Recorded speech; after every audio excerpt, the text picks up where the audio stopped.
Hello friends, welcome to the lecture series of Signal and System. In this lecture, we will be starting our new topic, that is Introduction to Fourier Analysis. We will see what is the requirement of Fourier analysis, how to represent any given signal in terms of its Fourier series representation.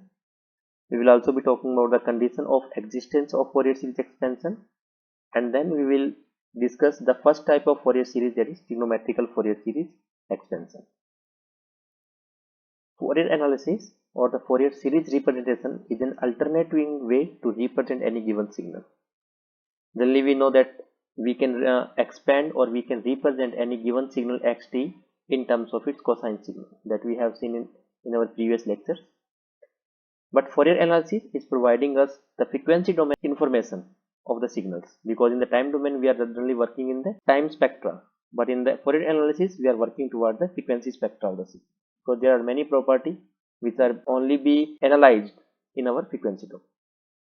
Fourier analysis is generally done by two means. One is in terms of Fourier series and one in terms of Fourier transform. In the Fourier series, we are generally working on the periodic signals, whereas to analyze the non-periodic signals, we are using the Fourier transform.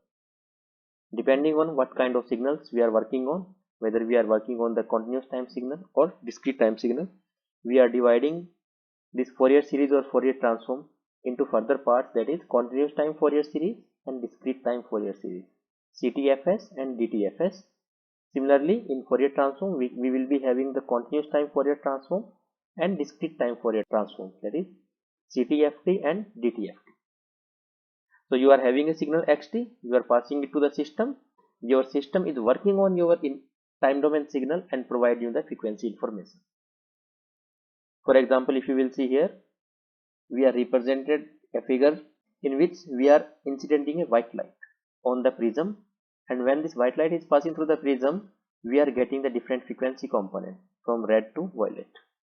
So here you can say this prism is working as a system that is providing us the different frequency component in our input signal. So in the Fourier series is generally used to represent any periodic signal in terms of its complex exponential, because these complex exponentials are the basic functions that we will see in the coming slides.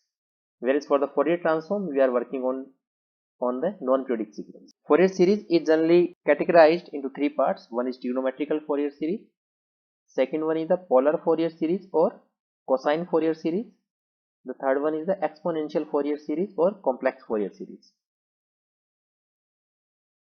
Talking about the condition of existence of Fourier series expansion, so generally we are following the Dirichlet condition.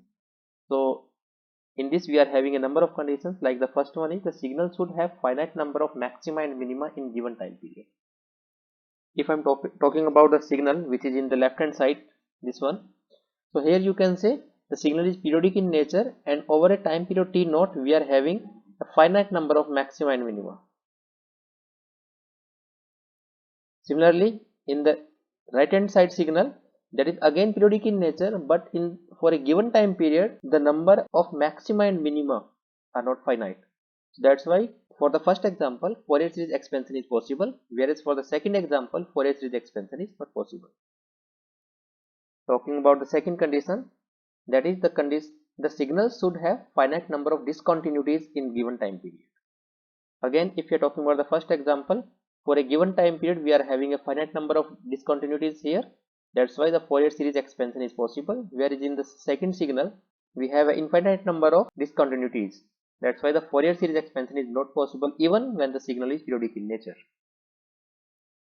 Talking about the third condition, that is the given signal should be absolutely integrable over its given time period, that is integration over a time period t naught, modulus of xt dt should be finite, should be less than infinite. For example, in the first signal, if you will compute the integration over a given time period t naught, you will see that the integration is a finite value, that's why the Fourier series expansion is possible. Whereas for the second one, x2t equal to 10t, the Fourier series expansion is not possible. Starting with the first one, that is trigonometrical Fourier series. So in this trigonometrical Fourier series, we are generally representing it in terms of cosine signals, like summation n equal to 0 to infinite an cos n omega naught t plus bn sin n omega naught t, and generally for n equal to 0 we are having a component a naught only, because sin 0 will be 0, so we are having only a naught component. So it will be a naught cos 0, that is 1 plus 0. So that's why we are taking a naught as a separate component and then plus summation n equal to 1 to infinite an cos n omega naught t plus bn sin n omega naught t. Here this a naught is termed to be as a DC component or average value, where an and bn are our Fourier series coefficient. This an cos n omega naught t and bn sin n omega naught t are representing the harmonics. So generally this is representing the nth harmonic. For example, for n equal to 1, a1 cos omega naught t and b1 sin omega naught t is the first harmonic. For n equal to 2, a2 cos 2 omega naught t and b2 sin 2 omega naught t is representing the second harmonic, and so on. Now, to represent any given signal xt in terms of its trigonometrical Fourier series expansion, if we can somehow calculate the value of this a naught, an and bn, then we can easily represent the given signal in terms of its Fourier series expansion. So let's see how we can compute the value of a naught, an and bn.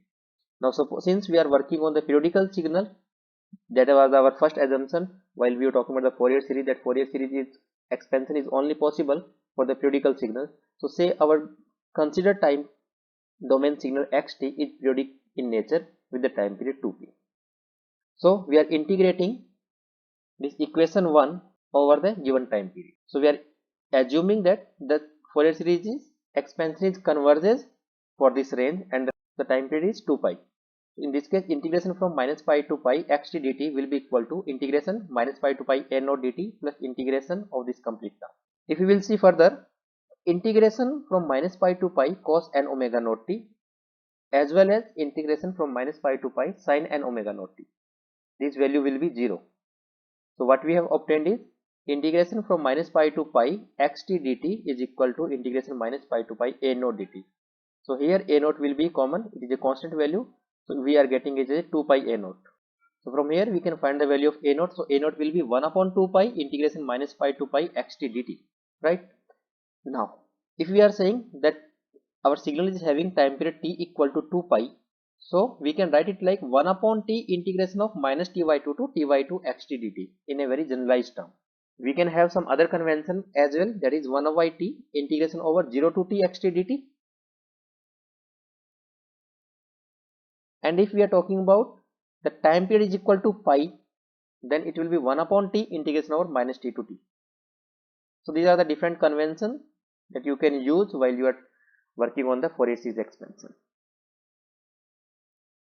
Similarly, to find, so this is the formula for a naught. Similarly, to find the value of an and bn, for an we can multiply our equation 1 by cos n omega naught t and then we will integrate over this given integration range, that is minus pi to pi, and for bn we will be multiplying both side by sin n omega naught t and then we will integrate. So we will be taking the first equation only, this one, and for an we will be multiplying with cos n omega naught t and then we will integrate, and for bn we will be multiplying by sin n omega naught t and then we will integrate.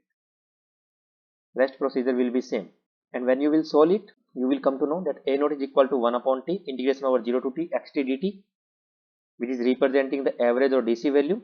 An will be, this has to be 2 by t integration over 0 to t xt cos n omega naught t dt.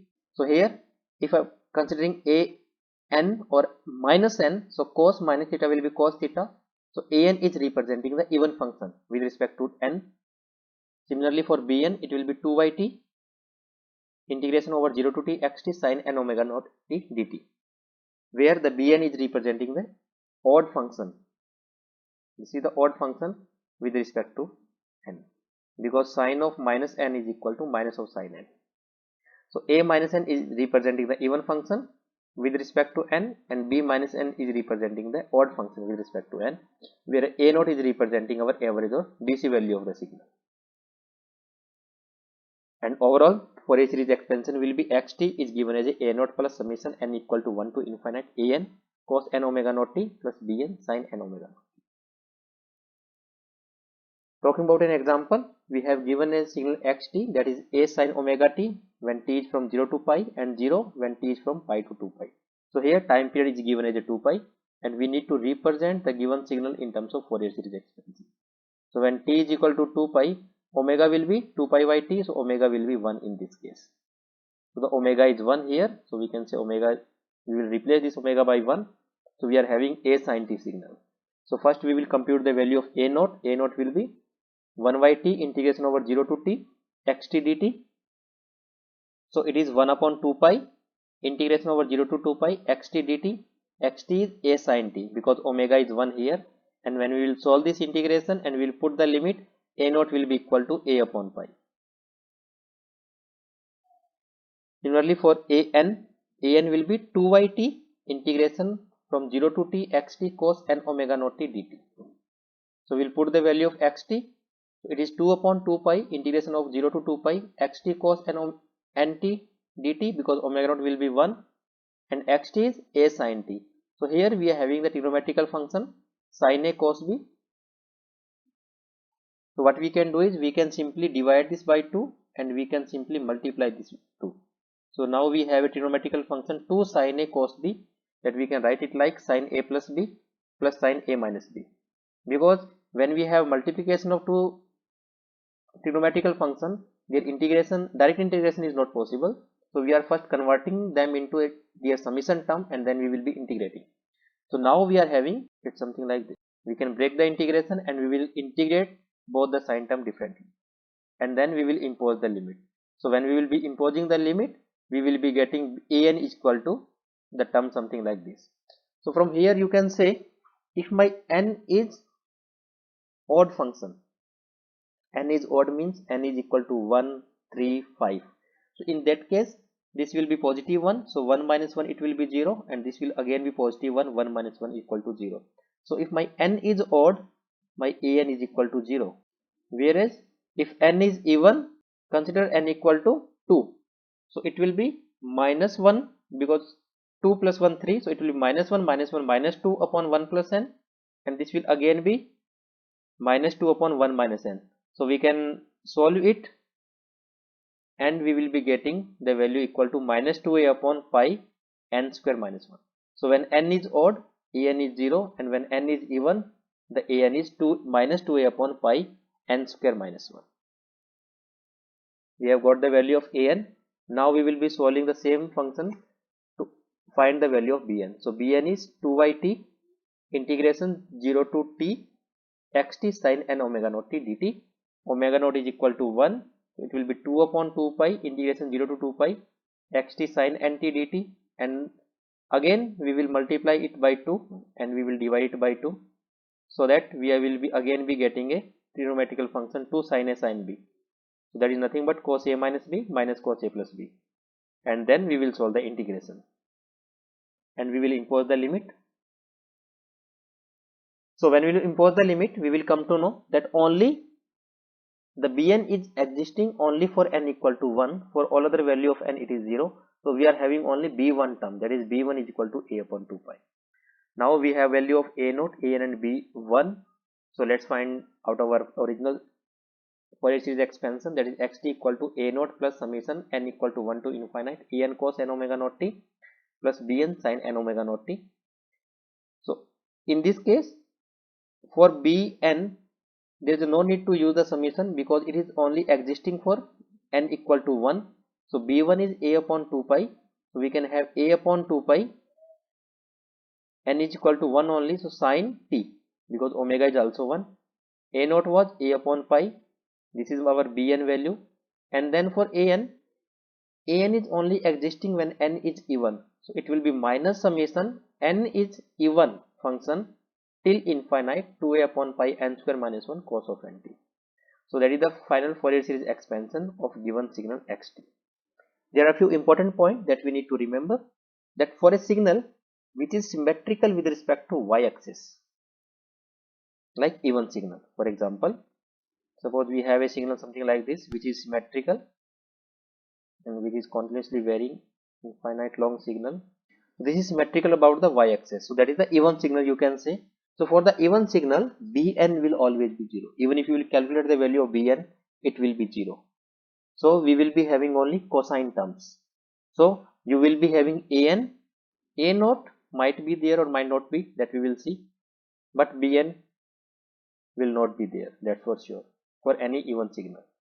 Similarly for an odd signal, an will be 0. So we are having only sine terms. So an will be 0, so we are having here only bn, and a naught might be there and might not be. but Bn will be there. So this A naught will depends on the signal whether it is symmetrical with respect to x axis or not. Talking about this particular signal, the signal is also symmetrical about the x axis. Because what does it mean by symmetrical? Because A naught is representing our average value or DC value. So that is nothing but the area under the curve. If you will see, this is the time period of the given signal.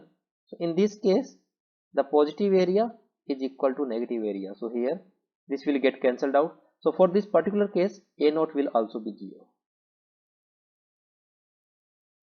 Since this is a even signal, so we can say for this particular case, A naught is 0, Bn is 0. So we just need to compute the value of An. So only cosine terms will be there in our Fourier series expansion.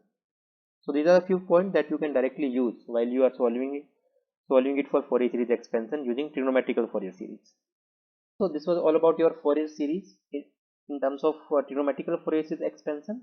In the next lecture, we will be talking about our remaining part, that is polar Fourier series expansion and exponential or complex Fourier series expansion. Thank you.